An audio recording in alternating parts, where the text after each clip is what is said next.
It may be interesting to recall and note that any time the Prime Minister of Israel, Benjamin Netanyahu, visits President Donald Trump of the United States of America, US, something strange or new does occur in the Middle East, either starting a new war or a new attack tactic is being deployed into the existing theater of war. This historical timeline of bilateral meetings between Israeli Prime Minister Benjamin Netanyahu and Donald Trump directly maps the introduction of increasingly aggressive military tactics in the Middle East. To start with, it may be recalled that after their campaign meeting on July 26, 2024, Israel executed an unprecedented cyberkinetic supply chain attack on September 17 and 18, 2024, by remotely detonating booby-trapped Hezbollah pages and walkie-talkies, a strange military tactics that kept almost everybody in the world talking. And after Netanyahu's inaugural visit to the White House on February 4, 2025, a breakdown in ceasefire negotiations led to the total collapse of the January Gaza truce and a massive, renewed ground reinvasion by late February 2025 began, following consecutive strategic summits on July 7 to 9, 2025. Joint forces of the US military and the Israel Defense Forces executed a high-intensity, 12-day dynamic air campaign featuring preemptive subterranean strikes directly hitting Iranian infrastructure, and in addition, following Trump and Netanyahu emergency winter bilateral meeting at Mar-a-Lago on December 29, 2025, regional hostilities escalated into an all-out, state-on-state comprehensive joint war against Iran that broke out on February 28, 2026, leading directly into the current theater of warfare that saw the killing of the Iran supreme leader, Ayatollah Ali Khamenei. And on Friday, the Israeli government informed the general public that the Israel Prime Minister, Benjamin Netanyahu, has prepared to depart Israel on Monday for his next scheduled White House summit on Tuesday, July 28, 2026. According to the Office of the Prime Minister of Israel, at the invitation of US President Donald Trump, Prime Minister Benjamin Netanyahu will depart this coming Monday for a visit to Washington. During the visit, the Prime Minister will meet on Tuesday with President Trump at the White House and attend the funeral service for Senator Lindsey Graham, a friend of Israel. This visit is coming at a period US and Iran began new rounds of attacks and hostilities in the Middle East. The visit will mark. We just decided to make this one of our plugin free because WordPress plugin directory does not permit us to sell our premium plugins, but only give us opportunity to advertise our premium plugins, and they demand that we must make our plugin or one of our plugin free, completely free for life. So we decided yesterday and this morning to submit one of our plugin that will be entirely free. It will also give many millions of WordPress users opportunity to test the efficiency, the effectiveness, the quality and the uniqueness of our plugins. And this is the list of the high quality of plugins. We currently have over 40 plugins that we are still doing the legal and technical documentation. We have only released 2. So we hope that before this week runs out, we are going to release more of these plugins. We have plugins to address a lot of marketing issues,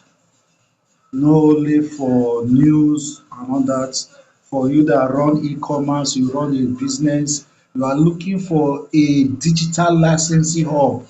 we have already built that and we have test run it, and is working perfectly effective. So it will be among the early plugins we will release, so that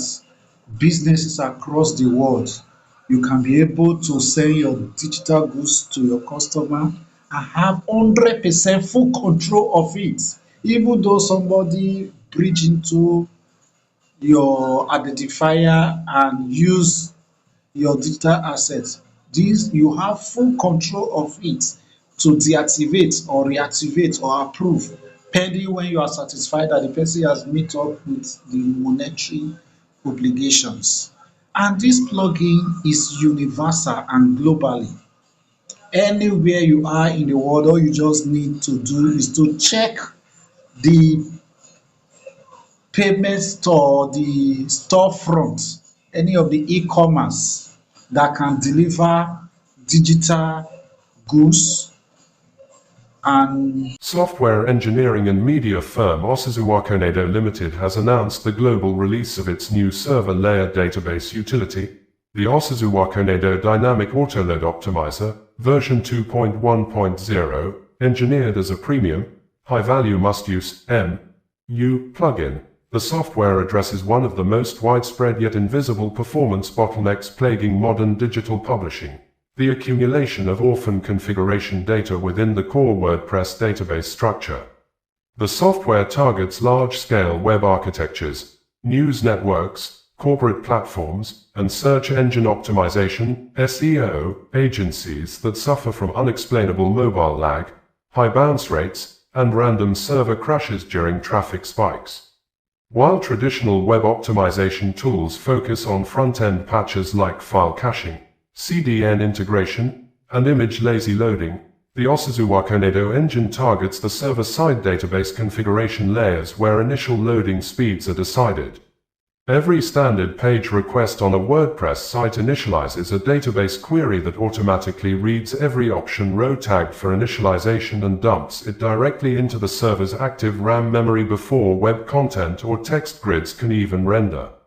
This structural mechanism causes extreme back-end bloat over time. When web teams install, test, and subsequently delete heavy free plugins or third-party tracking tools, those modules leave behind massive rows of configuration footprints. Because WordPress does not purge these options upon deactivation, they remain in the system forever, forcing the server to load megabytes of dead software code on every single click, exhausting CPU threads and spiking time to first byte (TTFB) latency. The system bypasses this hidden crisis through a dynamic identification umbrella matrix. Upon manual activation, the algorithm maps the live site ecosystem, automatically identifying and safe listing core WordPress keys, active theme folder structures, child theme style sheets, and every active plugin directory prefix. This safeguards the site against database corruption. The engine then runs an automated database parse targeting unmapped, abandoned option keys exceeding an 8 kilobytes critical risk threshold, cleanly converting their status from auto-loading RAM targets to standard demand-only queries. The creation of the database tool was driven by the firm's real-world experiences running high-traffic news properties like Osizuwakonedo.news, a heavy media network running continuous dual live stream video feeds. Interactive software engineering and media firm Osizuwakonedo Limited has launched a specialized software bundle designed to fix traffic loss, broken layouts, and revenue drops caused by traditional WordPress optimization tools. The new software, named the Osizuwakonedo Site Optimizer and Search Engine Optimization Dominance Suite, specifically tagged Osizuwakonedo Strict Consent Jail, JS, Image and Robots Text Site Optimizer, target high-traffic digital publishers, news platforms, television stations, and e-commerce agencies globally, as it may be interesting to know that modern websites face a difficult trade-off between loading speed and monetization, as standard performance plugins routinely speed up pages by aggressively blocking heavy scripts, which inadvertently disables legal cookie consent banners, lowers ad viewability metrics, and blocks critical search engine index crawlers. The newly introduced server-level solution is engineered specifically to eliminate mobile layout delays, solve unused JavaScript bottlenecks, and dramatically improve Google Core Web Vitals scores without disrupting digital advertising streams or heavy live stream media nodes. The system completely bypasses traditional caching limits by functioning as a zero-overhead must-use plugin ecosystem that operates directly at the core server level to run automatically before standard plugins or themes load, clearing the main thread to maximize page load speeds while safeguarding monetization channels. Osazuwa Akonedo, Chief Executive Officer of Osazuwa Akonedo Limited, stated that most optimization tools on the market treat all scripts the same, which routinely kills publisher earnings on platforms like Ezoic, AdSense, Open Video and Humix. The suite was engineered from the firm's own experiences running high-traffic news properties like Osazuwa Akonedo News, which features 2 continuous live stream video stations, floating widgets, and aggressive Google AdSense ads on a single page displaying 100 to 200 images without experiencing layout stutters or sudden visual jumps. Akonedo added that the framework protects monthly ad paychecks and search rankings by organizing scripts on an automated, human-verified timeline, forcing heavy media assets and tracking pixels to wait until the core content loads flawlessly. The core architecture relies on an integrated multiple engine matrix that separates itself from generic optimization modules by operating directly at the server code layer. A 4-tier script orchestration engine utilizes human traffic validation to run legal privacy. Abducted 40-year-old Omotsiri Syrian Ibori, née Ben, and her 7-year-old son, Williams Ibori Jr., have safely broken free from their captors yesterday evening after a 5 million naira ransom payment was delivered secretly to an anonymous drop-off location, completely shifting the narrative of a tragic daylight ambush by heavily armed gunmen that had originally plunged Ogara, the ancestral home of former Delta State Governor, Chief James Onanefe Ibori, into intense fear and tension, highlighting a terrifying surge in local insecurity, as this victim is the youngest widow of the respected Ibori family patriarch, retired soldier, and former Unubrogodo of Oharefe, High Chief William Boyi Agbekanya Ibori, who was born on February 2, 1942, and passed away from a heart attack at age 76 on July 11, 2018, leaving behind his wives, Mrs. Elizabeth and Omotsiri Syrian Ibori, alongside 9 children and 18 grandchildren, while her father, Chief Lucky Ben, recently confirmed exclusively to Osazuwa Akonedo News Media that his daughter is currently 40 years old, which clarifies historical timelines and corrects past social media rumors by establishing that she was approximately 32 years old when her high-profile traditional wedding ceremony was celebrated in Oharefe on Saturday, March 17, 2018, just 4 months before her husband's demise, meaning this high-profile abduction has severely worsened local anxiety by coming on the heels of another recent violent incident in Ogara where local farmer Mr. Vincent Adoja was brutally murdered on his farm and his wife kidnapped for ransom, forcing Ethiopia West Local Government Council Chairman Honorable Chris Onigba to vow an aggressive security crackdown as terrified residents demand urgent,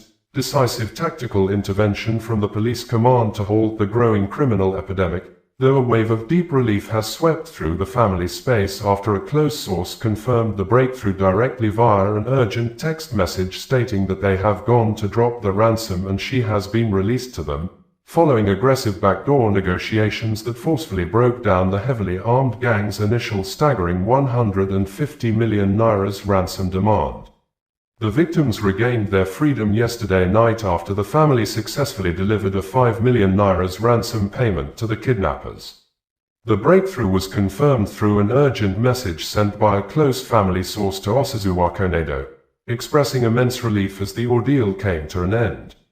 "My wife just sent me this. They have gone to drop." Tragic daylight abduction of 40-year-old Omotsiri Syrian Ibori, née Ben, and her 7-year-old son, Williams Ibori Jr., by heavily armed gunmen has plunged Ogara, the ancestral home of former Delta State Governor, Chief James Onanefe Ibori, into intense fear and tension, highlighting a terrifying surge in local insecurity, as this victim is the youngest widow of the respected Ibori family patriarch, retired soldier, and former Unubrogodo of Oharefe, High Chief William Boyi Agbekanya Ibori, who was born on February 2, 1942, and passed away from a heart attack at age 76 on July 11, 2018, leaving behind his wives, Mrs. Elizabeth and Omotsiri Syrian Ibori, alongside 9 children and 18 grandchildren, while her father, Chief Lucky Ben, recently confirmed exclusively to Osazuwakonedo News Media that his daughter is currently 40 years old,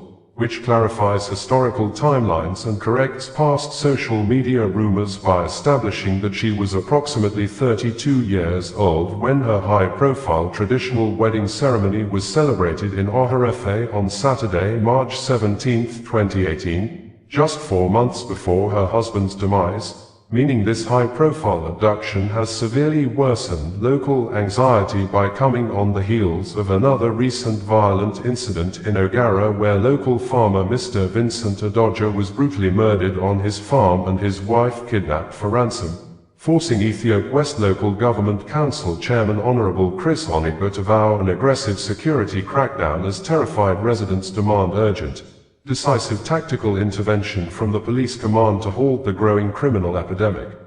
Close family sources confirmed to our correspondent that the victims, the wife of the late High Chief Williams Boyi Agbekanya Ibori and their 7-year-old son, Williams Ibori Jr., were intercepted last week Wednesday and bundled away by kidnappers on their way to Ogara. The victims have now spent 9 agonizing days in captivity. According to insider family sources, the criminal ring initially demanded a staggering 150 million nairas ransom for their release. However, following frantic negotiations, the kidnappers slashed the demands to 5 million nairas. Despairing relatives revealed that the family is still struggling to raise the 5 million nairas sum to secure the freedom of the mother and child. The late husband of the abducted woman, High Chief Williams Ibori, was the revered Unabrogodo, traditional spokesman, of Oharefe in the Ogara Kingdom.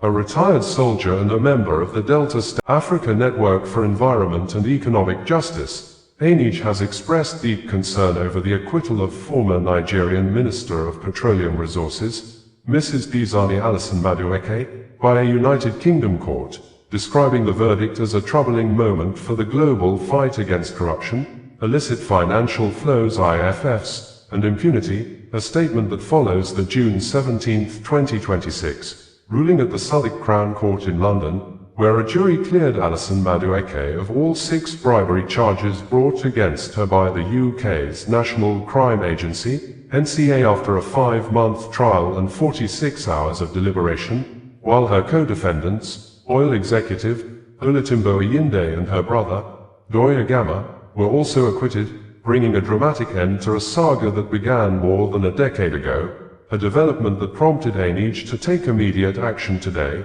June 23, 2026, by launching a critical 2-day capacity-building workshop in Abuja in collaboration with the Economic and Financial Crimes Commission, EFCC, Nigerian Financial Intelligence Unit, NFIU, a body domiciled within the Central Bank of Nigeria, CBN and Special Control Unit Against Money Laundering, SQML, an arm of the EFCC to aggressively equip civil society organizations, CSOs, with the necessary tools to track, combat, and dismantle these very same illicit financial flows across Nigeria. Alison Madueke served as Nigeria's powerful oil minister from 2010 to 2015 and was the first female president of the Organization of the Petroleum Exporting Countries, OPEC. Her tenure was immediately hit by controversy when former Central Bank of Nigeria, CBN Governor, Sanusi Lamido Sanusi alleged that $20 billion in oil revenue had gone missing under her watch. In May 2015, just as the administration of President Goodluck Jonathan was handing over power to Muhammadu Buhari, Alison Madueke left Nigeria for London. By October 2015, the UK's NCA arrested her on suspicion of bribery and money laundering, seizing her passport and sparking a 13-year international investigation. For years, Alison Madueke's legal team fiercely resisted attempts by Nigeria's Economic and Financial Crimes Commission, EFCC, to extradite her back to Abuja to face separate corruption charges. Her prolonged stay in the UK was repeatedly defended on critical medical grounds. Her lawyers disclosed that she was diagnosed with triple-negative cancer, describing it as the most aggressive form. Edo State Governor, Monday Okpebholo has said the state government will set up special court for criminal proceedings in line with the existing laws for suspected secret cult members and kidnappers to be conducted within 2 or 3 weeks maximum, and if anyone is found guilty and sentenced to death accordingly, he will sign the death warrant and bring the condemned criminal or criminals to popular Ring Road area in Benin City for public execution so that such action will serve as deterrent to others. The governor, who probably have a good working relationship with one of the former governors of the state that started the recent execution of condemned criminals, Adams Oshiomhole, made this known on Thursday when he visited the headquarters of the Edo State Command of the Nigeria Police Force, wherein some suspected kidnappers allegedly behind the shooting and abduction of a woman at a popular vegetable market along Airport Road in Benin City last Sunday were paraded before the governor and the press. According to the governor, I will set up a special court to try cultists and kidnappers within 2 or 3 weeks, and if found guilty, I would have no regret to sign their warrants. They would be executed at the Ring Road for others to learn a lesson. Don't take my simplicity for granted. For the record, the last time death warrant was signed and condemned criminals executed in Edo State took place around 6 a.m. on December 23, 2016, few weeks after the then governor of Edo State, Godwin Obaseki, took over power and was then still in good working relationship with ex-governor Adams Oshiomhole. 3 death row inmates were executed by hanging, namely, Ogbomoro Omaregi, Apostle Ijin, and Mark Omosohota, and the execution took place at the Oko prison of the Nigerian Correctional Service. The inmates had originally been sentenced to death by military tribunals under the robbery and firearms decree during the era of military rule in Nigeria. Godwin Obaseki carried out the executions despite condemnation from human rights groups, such as the Legal Defense and Assistance Project, LEDAP, who thus petitioned the governor for a stay of execution, saying, these earmarked prisoners were sentenced by military tribunals under the Robbery and Firearms Special Provisions Decree 1971 as amended, in which there was no right of appeal. We have filed an appeal pending at the Court of Lagos seeking order that these prisoners have right of appeal under the 1999 Constitution. Death penalty is not universally prohibited, but the second optional protocol to the United Nations International Covenant on Civil and Political Rights on prohibition of the use of the death penalty asks state parties to amend their laws to abolish death as sentence. It was a double victory for the Nigerian North American diaspora community last week as the Ugola and Omaregi families celebrated 2 standout scholars, Miss Ajiroghene Miracle Ugola at York University and Miss Ivie Marianne Omaregi, who studied at Brock University, graduating with first-class honors from the top Canadian universities, as the milestone achievements were anchored by a massive cross-border comrades reunion party that drew family, professionals, and community leaders from across Canada and the United States. The academic festivities officially commenced on June 12, 2026, at the York University graduation ceremonies in Toronto, where Miss Ajiroghene Miracle Ugola achieved a monumental milestone by graduating with first-class honors in computer science. Miss Ajiroghene Miracle Ugola, daughter of prominent human rights activist, Reverend David Ugola, and diaspora figure, Mrs. Ngozi Ugola, clinched first-class honors in computer science. Her feat was celebrated by attendees as a masterclass in determination, intellectual grit, and a shining example for women in STEM fields. Mrs. Ngozi Ugola said her daughter, Ajiroghene's outstanding degree is the culmination of years of intense dedication, discipline, and an unwavering commitment to excellence. Friends and family at the reunion party described the scholar as exceptionally resilient, focused, and intellectually driven, saying, she distinguished herself in one of the most competitive fields on campus. Adding, as she transitions into the professional space, she is poised to make significant waves in technology, innovation, and global digital transformation. Sharing the academic spotlight was Miss Ivie Marianne Omaregi, daughter of Mr. and Mrs. Steve Omaregi, who graduated with first-class honors in nursing from Brock University.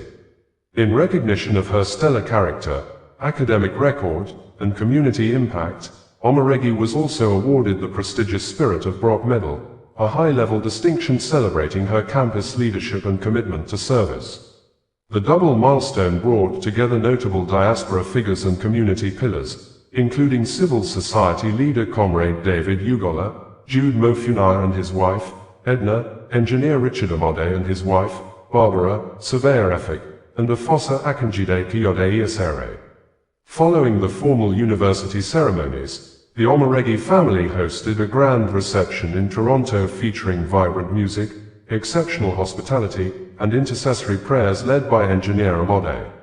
The event transformed into a true reunion of comrades, as barely 48 hours after a serving police officer on May 25, 2026 at Uelu area of Agida quarters in Benin City tear gas a resident to death, Matthew Akubo, a tricycle rider who is also said to be an ex-police officer of an elderly age. A more devastating tragedy was apparently averted on May 27, 2026 at the Samuel Ogbomodia Stadium during the 2026 Children's Day celebration when some security operatives used pepper spray on school children who came for the celebration, an action capable of causing death, but the chief medical director, Edo Specialist Hospital, Dr. Antonia Njoku denied and dismissed the claims that about 5 children died as a result of the incident, and the Edo command of the Nigeria police force in a press statement failed to state if there was any death casualty or not, but stated that 4 persons including the seller of the pepper spray chemical substance have been arrested and detained in connection with the Children's Day incident, adding that the policeman who caused the death of the tricycle rider has been in detention waiting to be arraigned for possible act of murder. Our research study shows that a less lethal weapon of chemical substances like tear gas and pepper spray may be seen as an act of deliberate murder or attempted murder if used on a closed range, enclosed environment like hall, big or small, because the chemical substances from our assessment are meant only to be used on a long-range open-air outdoor spaces where people have alternatives means to run and leave the contaminated areas, and in line with global standard on the use of the chemical substances. Tear gas is never meant to be used on vulnerable populations or individuals with medical conditions, as international bodies like the United Nations Office of the High Commissioner for Human Rights, OHCHR, and health organizations warn it can cause permanent injury, severe complications, or death. In addition, the chemical causes instant airway constriction that can trigger fatal respiratory failure in people with asthma or COPD, a severe risk that prompted the American Thoracic Society, ATS, to call for a total moratorium on its use, because, simultaneously, the intense physical stress can induce cardiac arrest in those with heart disease, as documented by Physicians for Human Rights, PHR, and according to strict deployment standards from Amnesty International, infants and young children face significantly higher risks because their developing lungs breathe faster, and heavy gas vapors settle near the ground. Pregnant individuals face severe risks of premature labor or miscarriage, a danger highlighted in Borno State Governor, Professor Babagana Umar Zulum may have given a clearer picture and addressed some fundamental issues in the press release issued by the Nigerian Army on Saturday that caused mixed reactions among members of the public, especially Borno youths under the umbrella body of Borno South Youth Alliance. Bossia, who had condemned the military for saying in the press release that its men rescued 360 out of the 416 women and children held hostage by the Boko Haram terrorists based on intelligence-driven efforts that made the terrorists to flee and abandon their victims upon citing the superior power of the men of the Armed Forces of Nigeria, AFN, with some of the terrorists arrested, but the state governor, Babagana Zulum, while speaking during his assessment visit to Pulka community on Monday, said 434 victims out of the total numbers of people kidnapped early this year in Ngosh community by the Boko Haram terrorists have regained freedom, specifically stating that 357 captives walked free in the latest coordinated effort. Other captives have been released in phases over the preceding months, bringing the total number of freed captives to 434. We had reported that youths in Borno State under the umbrella body of Borno South Youth Alliance, Bossia has insisted that the federal government of Nigeria under the leadership of President Bola Ahmed Tinubu did nothing to secure the release of the 416 women and children held hostage by Boko Haram terrorists for more than 90 days. They were taken into the bush since March 2026. Also, the youth group dismissed and rejected the report of the Nigerian army, who had alleged that its men rescued 360 out of the 416 people held hostage through intelligence-driven efforts, saying they have an audio record of the conversation they had with the Boko Haram terrorists on Friday, June 5, 2026, before the Boko Haram terrorists decided to release the captives willingly, adding, if they paid ransom, they should come out and tell Nigerians, which we have the full details if ransoms was paid or not, as Senator Ali Ndume automatically started thanking President Bola Ahmed Tinubu. Is there something Nigerians need to know that is hidden? It may be recalled that we have reported that barely a day after President Donald Trump of the United States of America, the USA announced the killing of Abu Bilal al-Minuki, the second in command of the Islamic State in Iraq and Syria. ISIS in a joint operation with Nigeria soldiers in Borno State. Youths in Borno State under the umbrella body of Borno South Youth Alliance. Bossia has insisted that the federal government of Nigeria under the leadership of President Bola Ahmed Tinubu did nothing to secure the release of the 416 women and children held hostage by Boko Haram terrorists for more than 90 days. They were taken into the bush since March 2026. Also, the youth group dismissed and rejected the report of the Nigerian army, who had alleged that its men rescued 360 out of the 416 people held hostage through intelligence-driven efforts, saying they have an audio record of the conversation they had with the Boko Haram terrorists on Friday, June 5, 2026, before the Boko Haram terrorists decided to release the captives willingly, adding, if they paid ransom, they should come out and tell Nigerians, which we have the full details if ransoms was paid or not, as Senator Ali Ndume automatically started thanking President Bola Ahmed Tinubu. Is there something Nigerians need to know that is hidden? It may be recalled that we have reported that barely a day after President Donald Trump of the United States of America, the USA announced the killing of Abu Bilal al-Minuki, the second in command of the Islamic State in Iraq and Syria. ISIS in a joint operation with Nigeria soldiers in Borno State. A new video of the abducted 416 women and children in Boko Haram captivity has been released, in addition to a gory video earlier released by the terrorists wherein they beheaded almost 6 men who the insurgents said tried to escape among the kidnapped victims. This had led to public outcry and demonstrations,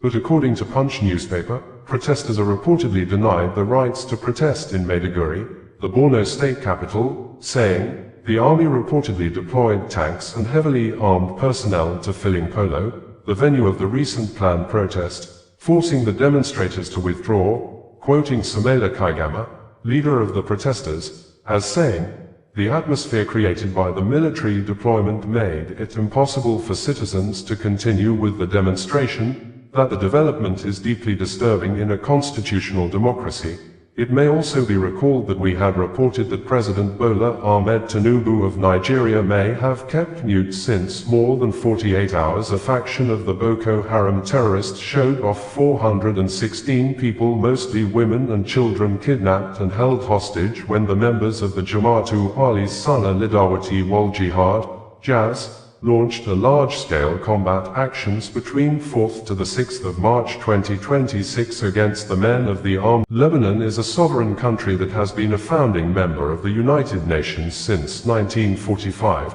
but, on several occasions, Israel has made an attempt to be in control of some areas of the sovereign nation. Lebanon, which is a small country of approximately 10,500 square kilometers, out of which about 3,000 square kilometers are perhaps currently under the control and capture of Israeli armed forces since the State of Israel began the War of Redemption in 2025, a military operation targeting Hezbollah fighters in Lebanon, which the Israeli Prime Minister, Benjamin Netanyahu, in a nationwide video broadcast on Sunday, said, over 8,000 Hezbollah fighters have been killed. ordered Israeli troops to expand more into Lebanon and commended men and women of the Israel Defense Forces of retaking or recapturing Beaufort, a 900-year-old castle city in Lebanon that perched on a high ridge overlooking the Litani River Valley with a good tactical and strategic military viewpoint over southern Lebanon, the western Bekaa Valley and northern Israel. The highly valued military fortress was previously occupied by Israel between 1982 and year 2000, and its reoccupation by Israel on Saturday night has triggered emergency United Nations Security Council meeting. According to the French Foreign Minister, Jean-Noël Barrot, France has called for emergency UN Security Council meeting over Israel expansion into more Lebanon's territory, stating to BFM TV News Network on Sunday that while France recognizes Israel's right to self-defense, nothing can justify the continuation of Israeli military operations in Lebanon and its ever deeper occupation of Lebanese territory, and Israel Defense Forces, IDF, in a statement on Sunday via its social media handles, said, "These are photos from the precise IDF operation in the Beaufort Ridge and Wadi Saluki area in southern Lebanon. IDF troops located weapons in the village of Zortar al-Shakia, further proof of Hezbollah's presence inside civilian areas in southern Lebanon." Prime Minister Benjamin Netanyahu in the nationwide broad said, and in quotes, that, "Last night, our heroic fighters captured the Beaufort Castle. They proudly raised the flag of the State of Israel and the flag of the Golani Brigade there. I remind you that 44 years ago, this place was a symbol of a heroic battle by our fighters, but it was also a symbol of deep division among us. Today, we return to Beaufort differently. We returned united, determined, and stronger than ever. I spoke with the fighters on the northern." Information from the Office of the Special Advisor to the Nigerian President, Bayo Onanuga, has shown apparent strong indications that the federal government under the leadership of President Bola Ahmed Tinubu may use the act of trumped-up allegation to harass, intimidate, arrest and detain one of the president's anti-2027 re-election activists who is also the president and founder of the Ratel movements, Martins Vincent Otts aka Ibori, following a widely circulated acclaimed leaked telephone voice record of President Bola Ahmed Tinubu wherein the president was portrayed to have made statements capable of causing anarchy in the country, instigating and inciting the people against the president in a manner that can collapse the government and cause uncontrollable deaths. This, the presidential spokesperson, Bayo Onanuga, seems to have wrongly or deliberately attributed the dissemination of the acclaimed leaked telephone voice record to Fareed Ackman in a tweet the presidential spokesperson issued via X social media platform at about 11 a.m. on Wednesday morning, which, the presidential spokesperson said, "This VDM needs to face the weight of the law for being the conveyor and disseminator of a fake audio of President Tinubu. This is a clear case of an egregious abuse of the social media platform." A careful study of some news media reports over the acclaimed leaked telephone audio record shows some of the media attributed the dissemination and the origin of the acclaimed leaked telephone record to Fareed Ackman,